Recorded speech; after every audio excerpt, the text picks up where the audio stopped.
Ketchup Series MVP.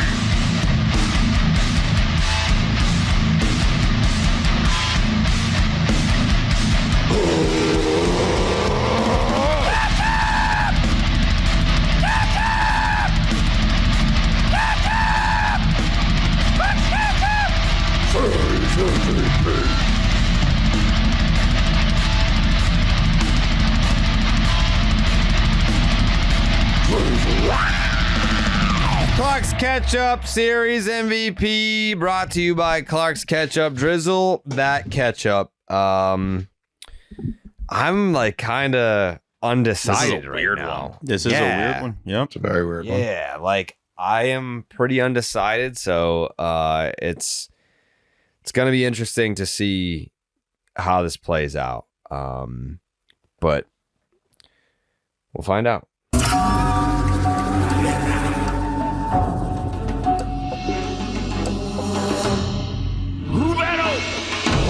First vote for Clark's Ketchup Series MVP. I would love to hear from Stevie Stats, because maybe you can sway me one way or the other here.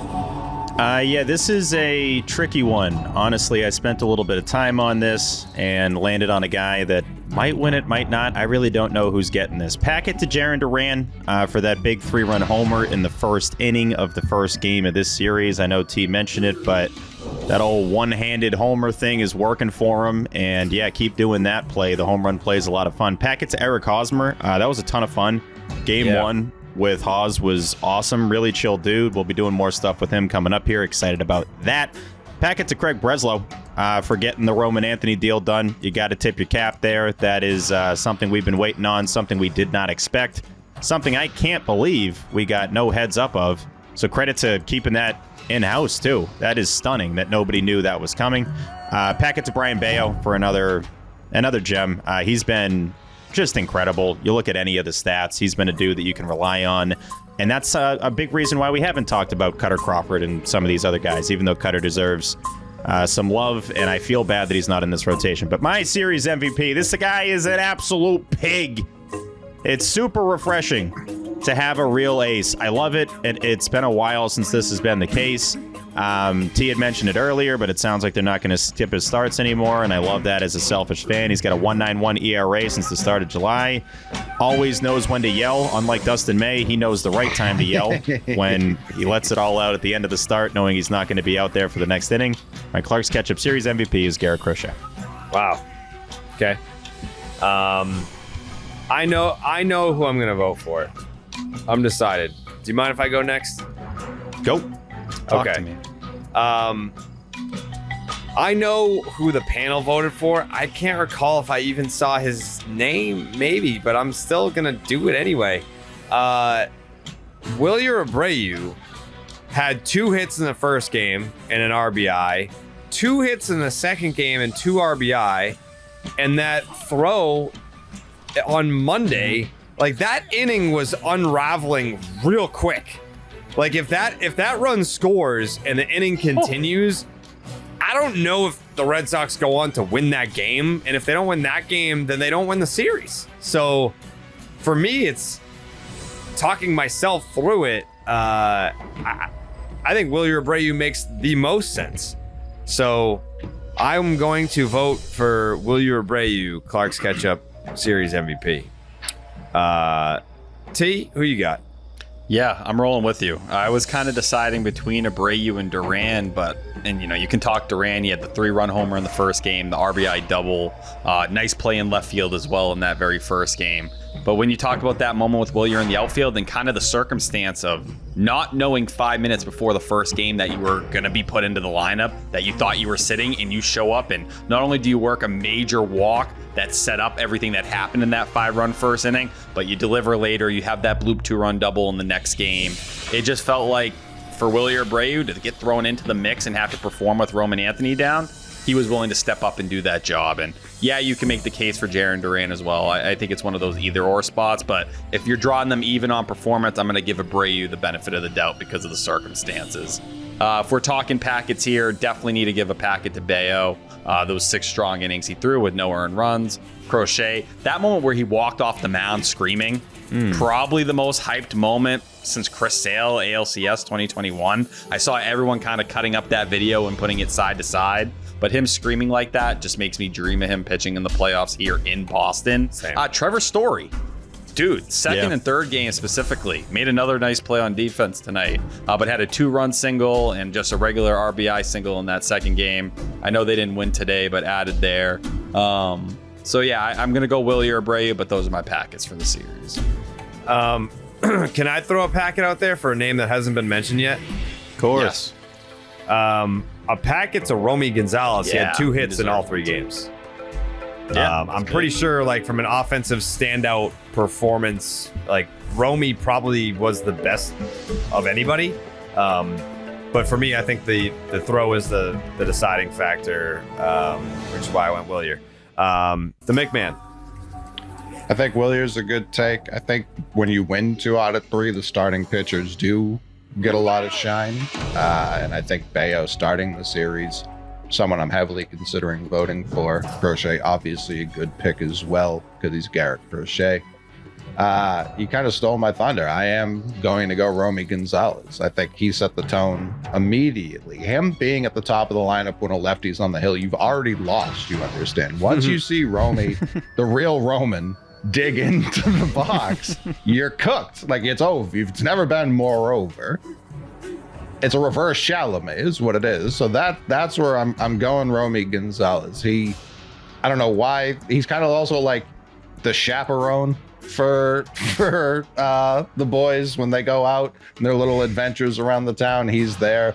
Like, he's the actual big brother that Jared wishes he had with AJ Przinsky.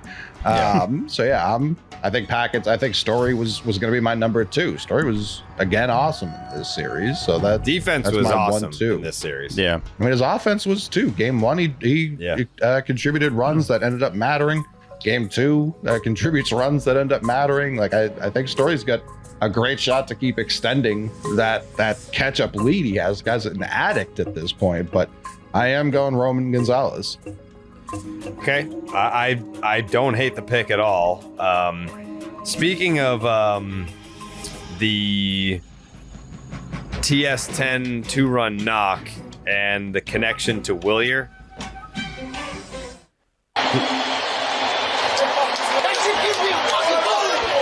that is the best thing of all time.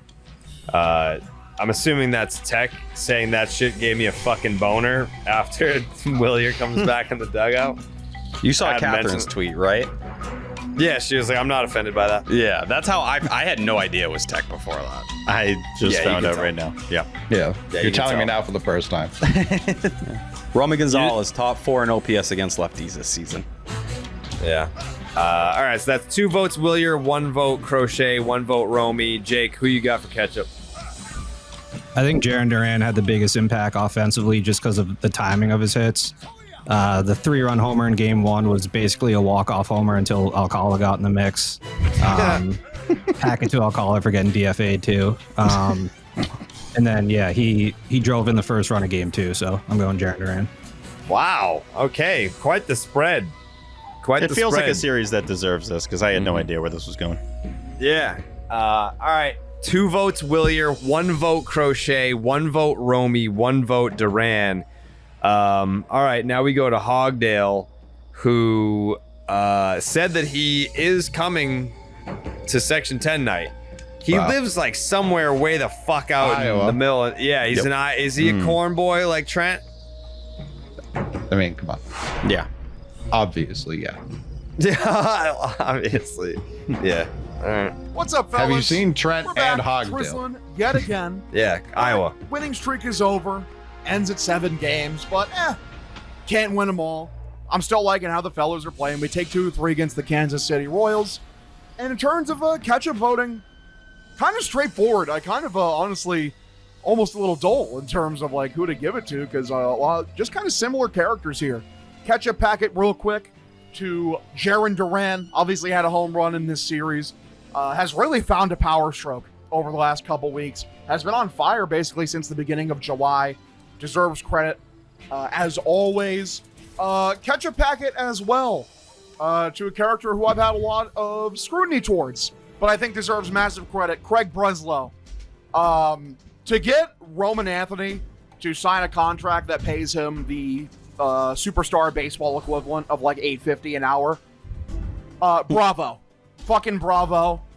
Major step of goodwill towards me forgiving him for the Raffy trade and also fucking up the deadline. So big packet to Craig Breslow. But for me, my Klark Ketchup Series MVP vote goes to the guy who he's just been racking these fucking things up over and over again. It's going to TS10, Trevor Story. I mean, just consistent. He's consistently clutch. Even in game 3 in a game where it was out of hand, he was still doing his part to try to bring the Sox back in the game. Had a massive hit in game 2 as well. So, for his consistency over the 3 games and his clutch nature, give him my vote to Trevor Story. Boys, you have yourselves a great night. Wow. Hogdale going Story here. I think this, whoever wins Ketchup might only need 3 votes to lock it in. Right now, it's Willier with 2 votes, Garrett Crochet, Romy, Duran, and Story. I think this is easily the biggest spread of the season. So to the panel, we resume. Tom Karen says, yeah, it's not easy. I'm going Romy. Still tremendously locked in. So now Romy joins Willier with 2 votes. We go to OB. And he was talking Sox in this series. And he's going to join one of the groups of 2. He's going Willier. Willier 3, Romy 2, Crochet, Duran, Story. Next up, Will Middlebrooks. And he says, hate the way it feels after an ugly loss. I don't know, ... Story, question mark? I think he was 5 for 11 with 4 RBI. And then he says, but Romy was 6 for 12. Ooh. And then he said, just give me Story. Okay. So that is 2 votes Story, 2 votes Romy, 3 votes Willier, 1 vote Crochet, 1 vote Duran. Jamai. It's always the worst having a vote after a loss, especially after that sloppiness, but a series win is a series win. I'm going back to back. Trevor Story. Yeah. Ooh. 3 votes Willier, This guy 3 gets votes 6 Story, 2 votes Romy, Crochet, and Duran. I believe that takes us to our voice submission because Lou Merloni and Will Fleming are on this voice submission. So it could be a 3-way tie. It could be a 3-way tie. Oh, If they both vote Crochet. We've never been put in a position where we've needed Never had a tie, right? That's a a little crazy. tiebreaker. Yeah, I don't know. I don't know what happens if there's a tie here, but I'm nervous. I'm pretty nervous.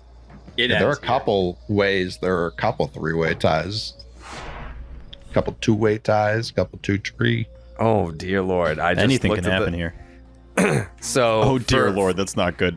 for there being only Lou and Will on this, I just looked at the runtime.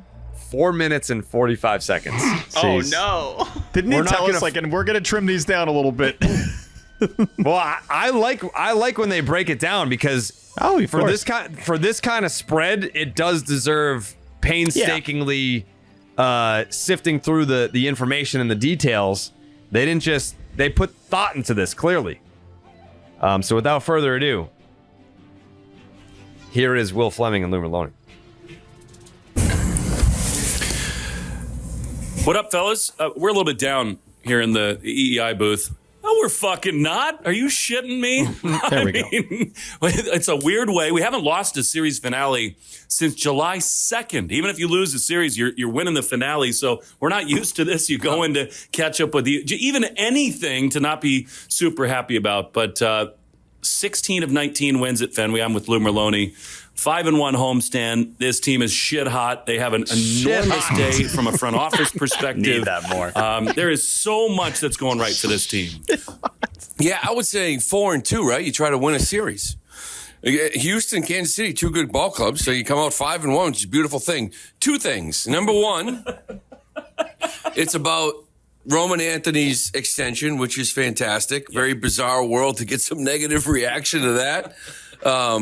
But on the flip side, you sort of forgot about a deadline, and today I think you're reminded by it. Yep. You know, because it was sort of like they put a lot of dust in May. They felt like, as a rental, he could be just as good or close enough given the price as some of these other rentals they could have gotten. And tonight it just, it wasn't good.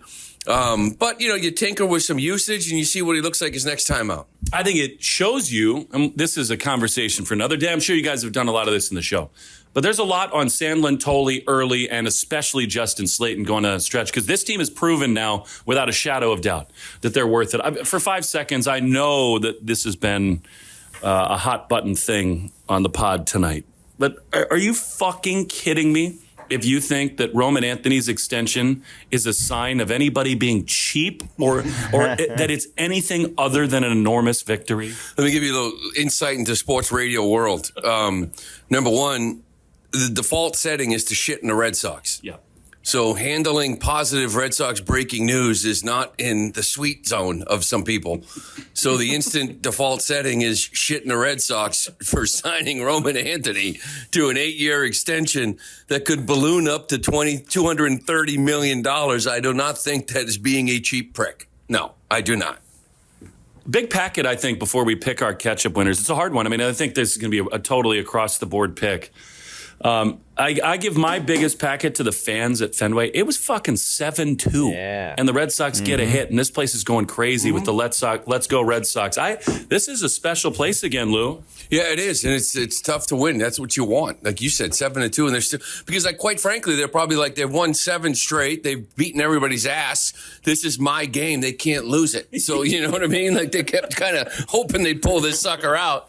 But it wasn't pretty. They won because they've thrown the ball and they didn't throw the ball tonight. They drilled 5 dudes. Wasn't good. No. Walks, hit batters. Franchise record. Was not ideal. It's hard Can't be in this drilling one because you win the dudes. first 2, you drop the third. The starters in the first 2 kind of cancel each other out. Where are you going with Ketchup? I'm going to listen. You throw some packets, obviously, to the story. And maybe the truth just isn't going to get my vote because I'm tired of giving it to him. I mean, you can give it to him almost every series. So true. I thought he had a great series again. I'm going to go with your boy, Wheelier. Not just swinging a bat again, but defensively. That game 1, throwing out at the plate, like that was a huge play. That shit was getting away from you kind of a little bit up 8-1. And then yesterday with a defensive play, swinging the bat again, the big 2 RBI knock. So to me, I'm going Willie Abreu. Yeah, I love that one. Crochet was awesome, which, by the way, the Crochet thing ties into the person I'm going to pick. Will, you're great. There's so many. Trevor Story, you're right. We can't give it to him every single. I mean, you could, but kind of bloop hits, whatever. He's so good defensively and made another play there. But to me, this series, we're not talking about the trade deadline anymore. We're talking about these 3 games and these 3 days. I think the way they've managed Garrett Crochet has been brilliant. I mean, they're taking the foot off the gas. They're giving him extra time. And every time he has an extra day, he's awesome. And he was again. And then you ink Roman Anthony to a deal that has GMs across the game saying, wow, like Roman probably left some money on the table. That's the nature of these things. You have to give and take. But for me, I just think he's had an incredible 3 days without maybe talking about May and Hicks. But because of all that stuff, Crochet's a huge hit. Chapman He's gonna go has to come Breslau. on. He was awesome. going It's been a great run. These 3 days, to me, make the Clark's Ketchup Series MVP, Craig motherfucking Breslau. Yeah, I knew he was going Breslau there. All right, Yeah. that's the largest. That's the biggest. That's the biggest spread in maybe It Ketchup ties history. it. Never. It ties it. You know The why I spread? know? Shout out Why? in terms of how many people got votes. Shout out to James. We were asking last episode about like all-time votes. He put Yeah. together a doc with every vote this season that has been counted for Ketchup. And the June 9th to 11th series, there were 6 different vote receivers. Wow. And this was 6. Yeah. Wow. Willier Abreu with 4 votes wins the Klark's Ketchup Series MVP for this series win against the Kansas City Royals. His third Ketchup of 2025. It really all came down to that throw, which wasn't even online, but it was on target. Connor Wong putting his body on the line. Yeah. Yeah, that was the difference maker. Because if not, I mean, you could make a strong case for Romy, strong case for Story. Romy's a really underrated pick. That's a good one. Yeah, I mean, I think if they swept, I think Romy probably gets more support. But you It's got not his fault. He's the only one who showed up today. I agree. I also feel bad faulting him for RBIs when he's batting leadoff. Like, that's a little unfair. That is a little tough. Yeah, Brady But he did joins, have an error that led to a run. So that's maybe where I deduct my points, and I put Willier ahead. Yeah. Abreu joins Breggy and Story in the 3+ club. Story at 5, obviously. Bregman with 3. And just another real quick shout out to James, and I'm just going to tell y'all the top 5 vote receivers on the Red Sox this year. Trevor Story, not surprising. Number 1, 52 Ketchup votes. Willier Abreu now in second with 31 Ketchup votes. Alex Bregman in third, 30 Ketchup votes. Jaron Duran is in fourth with 23, and Cedon Rafaela in fifth with 16. Wow. So that's a big gap. Mm-hmm. Story's just... Yeah, he's got 52, and Abreu's in second with 31. This is Trevor's Story, where everyone agreed, got to DFA him. DFA him. Yeah, he's a Ketchup king. Get his ass out of here. He's an addict.